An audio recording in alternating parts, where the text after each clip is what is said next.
Bonjour à tous, vous êtes dans l'émission L'Autre Direct. Je suis avec Sophie Moreau, présidente de l'association Courir pour Elle. Alors, dimanche dernier, si les électeurs ont boudé les urnes, les femmes, elles, sont allées courir avec vous à la Croix-Laval. Courir pour Elle, je ne me trompe pas si je dis c'est beaucoup plus qu'une course. Expliquez-nous un peu l'esprit de cette course. En effet, Courir pour Elle, c'est un événement caritatif, c'est une rencontre, c'est une manifestation solidaire, humaine, pleine de solidarité. Et en effet, elles sont bienvenues là. On fait un bilan plus que positif de cette 5e édition. C'était notre anniversaire, donc on est vraiment heureuse de ça. C'était aussi un petit peu une année test pour savoir si on était capable d'accueillir réellement 7000 femmes, car l'année dernière, elles n'étaient pas 7000 à cause du mauvais temps. Cette année, on a fait en plus un petit peu de surbooking, on peut le dire, et on avait réellement, c'est un scoop, on avait réellement 8000 inscrites, sachant qu'on a toujours grosso modo 12% qui ne viennent pas, qui s'inscrivent par le cœur mais qui ne peuvent pas venir physiquement. Donc on a ce bilan, oui, on a pu accueillir et bien accueillir nos 7000 participantes.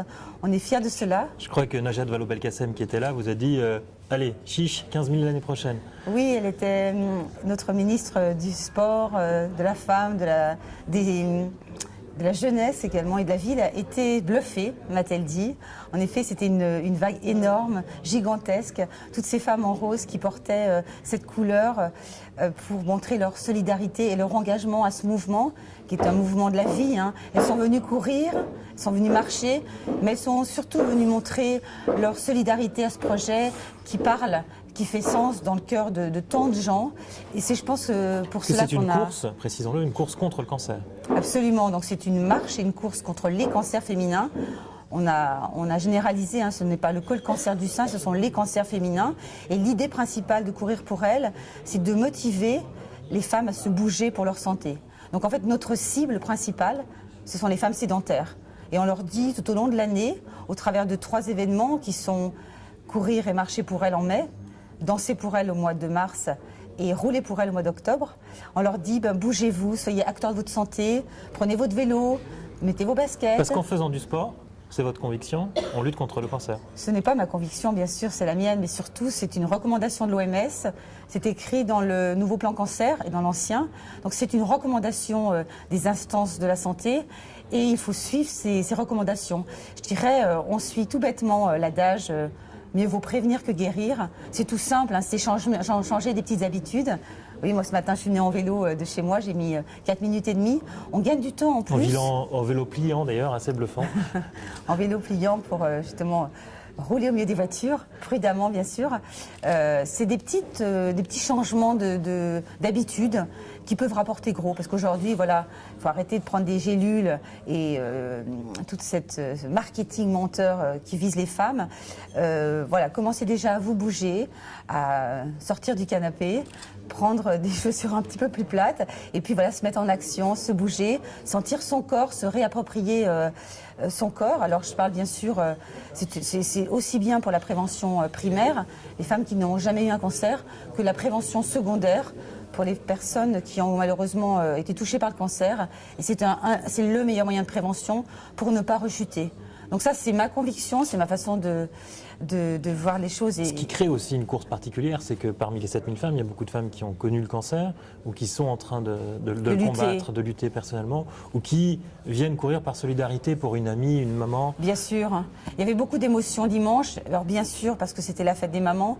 Et pour moi, la première, ça a été un petit peu difficile de ne pas avoir les larmes aux yeux parce que c'était ma première fête des mères après 46 ans sans ma maman. Donc beaucoup de femmes étaient dans mon cas, sans leur papa aussi, on a pensé bien sûr au papa. Et puis toutes ces femmes qui sont en train de lutter.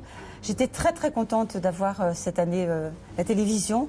Parce que je sais qu'il y avait énormément de femmes dans leur lit qui étaient là, qui pensaient à nous. Et c'est devenu un objectif, Courir pour Elle. J'ai rencontré une association qui s'appelle Vivre avec, ou Vivre comme avant, je ne sais plus. Une des deux, en tout cas, peu importe, elles travaillent dans le même sens. Et elle me disait, il y a des femmes, ce sont leur objectif. C'est-à-dire que ça leur donne envie de gagner, de se battre et d'aller au-delà de cette maladie qui est une saloperie de maladie.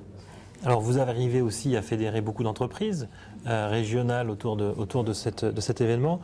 J'ai pas vu par contre d'affiches Red Bull, Coca-Cola qu'on voit souvent sur les événements sportifs. Est-ce que vous êtes surpris de ça, Raphaël? Non, bien sûr. Alors À Courir pour elle, il y a une chose qui est mise en place depuis le début, c'est un comité d'éthique qui rassemble des médecins et des femmes qui ont eu malheureusement, qui ont rencontré le cancer. Et ce comité d'éthique est là justement pour nous ramener toujours à l'essentiel, à notre ADN, qui est qu'on doit travailler pour les femmes qui ont un cancer. Donc tout ce qui est marketing, publicitaire ou malveillance, on les écarte avec un grand coup de pied, on les vire. Et en effet, vous ne verrez jamais sur Courir pour elle ni publicité pour McDonald's, ni Red Bull. Je trouve ça juste une aberration qu'on puisse présenter des événements sportifs avec des produits qui sont juste néfastes à la santé. C'est du sucre, ça non, c'est de la grosse cochonnerie. Et aujourd'hui, la population des jeunes prend du Red Bull en même temps qu'ils prennent de l'alcool.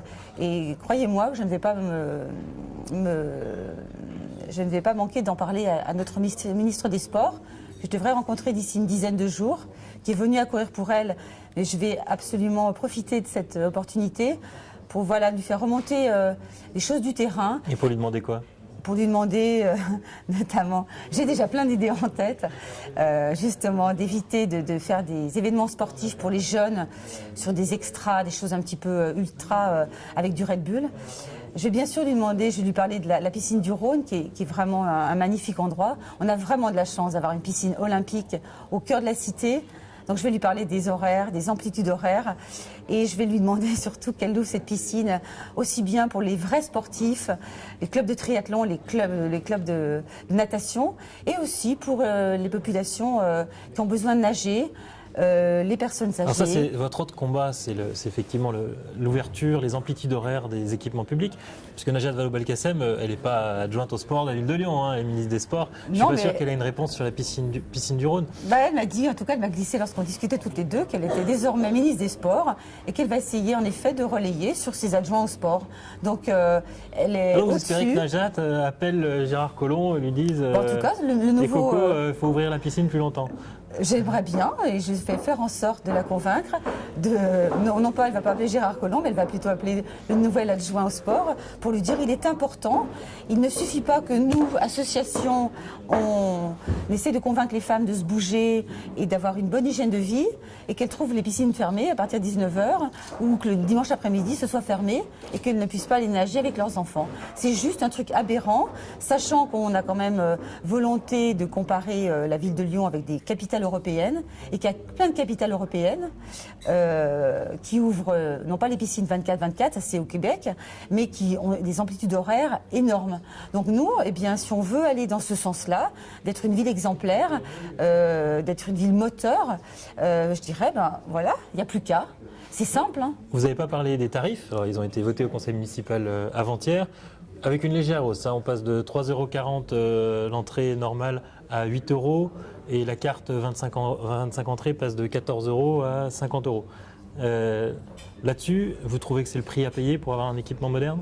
Je ne sais pas, en tout cas moi, ma bataille c'est d'ouvrir les piscines et d'ouvrir les installations de manière et de nous éclairer le parc pour que les dames qui ont envie d'aller courir après leur travail, on a énormément de personnes qui ont des amplitudes horaires terribles. Surtout chez les femmes. La piscine, vous êtes au parc de la Tête d'Or. Exactement, je suis sur tout ce qui permet aux femmes de se bouger.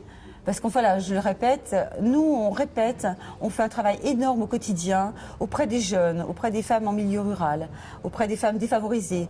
Bougez-vous, devenez acteur de votre santé. Si en face de ça, on n'a pas les ouvertures qu'il nous faut, c'est incohérent et c'est du travail pour rien. Pendant l'été, le parc de la Tête d'Or est ouvert largement. Pendant l'été, mais par exemple le 20 avril, il faisait 20 degrés dehors, à 20h on nous a sortis dehors. Donc ça, c'est pas santé publique.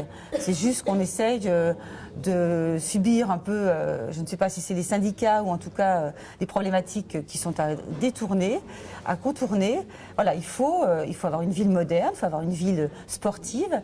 Il y a 55% de la population qui est féminine à Lyon et j'aimerais bien qu'en effet... Monsieur Collomb m'écoute et ça devienne un peu une ville pilote pour prendre soin de ces femmes et que les femmes soient bien dans leur ville. Vous aimeriez que ce soit une ville sportive mais au féminin ? C'est une ville, vous allez voir, là, dans 10 jours, on va bouffer du foot plus. Donc oui, j'aimerais bien qu'on parle des activités physiques pour les femmes. Parce que là, pendant nous, 10 jours, on va subir l'actu qui va parler que du football. Donc là, on va devoir fermer notre bouche et subir. Parce que Lyon, pour faire son bilan, est plutôt une ville sportive aujourd'hui, une ville qui essaye d'être plus verte aussi. En tout cas, ce que je peux dire, c'est qu'on a un beau terrain de jeu, on a les Monts d'Or, on a vraiment la chance de très vite sortir de Lyon.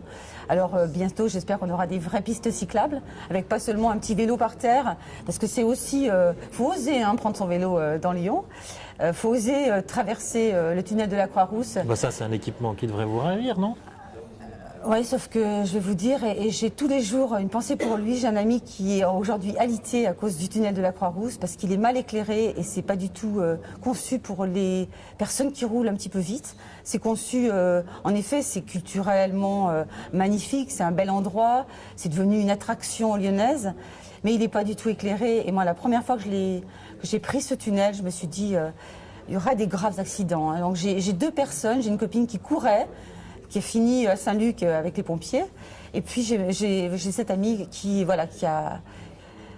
essayer de se relever sur ses jambes parce que voilà, il est mal foutu pour les sportifs. Donc le problème effectivement c'est que on se croise à vélo. Non mais et qu'on c'est peut surtout aller assez vite. qu'il est sombre. Il est sombre ce tunnel. Donc voilà, il faut penser à tout le monde. La mairie veut mettre un radar à vélo pour obliger les gens à ralentir. Je trouve ça complètement ridicule et moi ils vont pas m'obliger à mettre sur un vélo de course parce que je monte avec mon club de triathlon vraiment roulé. Ils vont pas me faire mettre des vélos, de la lumière ou une sonnette sur mon vélo de course. C'est hors de question. Leur travail à eux, c'est de mettre de la lumière. Puis après on verra si nous et puis on va ralentir. Il est certain qu'il faut pas rouler trop vite. Mais la problématique, c'est la lumière dans ce tunnel. C'est ça qu'on ne comprend pas dans ce tunnel, pourquoi finalement les bus y passent. Le tunnel d'à côté n'est jamais bouché. Ça ferait deux espaces pour les vélos qui pourraient aller chacun dans une direction sans se rentrer dedans. Mais parce que les cas que vous avez racontés d'accidents, ce sont des cas essentiellement où deux cyclistes se sont percutés. Mon amie qui courait, en fait, elle n'a pas vu le petit trottoir. Ils ont fait un petit trottoir qui est un peu... Lorsque c'est allumé, c'est pas dangereux, mais elle n'a pas vu le trottoir et elle n'est pas du tout de Lyon, donc elle n'était pas du tout au courant de la dangerosité de ce tunnel. Et elle a fini à Saint-Luc. Elle courait, elle ne roulait pas, elle courait.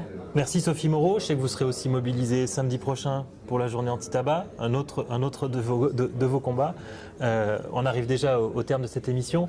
Mais pour tous ceux qui ont apprécié cet entretien, je vous invite à retrouver Sophie Moreau dans Lyon Capitale, puisque c'était la grande gueule du mois, du mensuel Lyon Capitale. Et je vous souhaite à bientôt pour une autre émission de l'Autre Direct.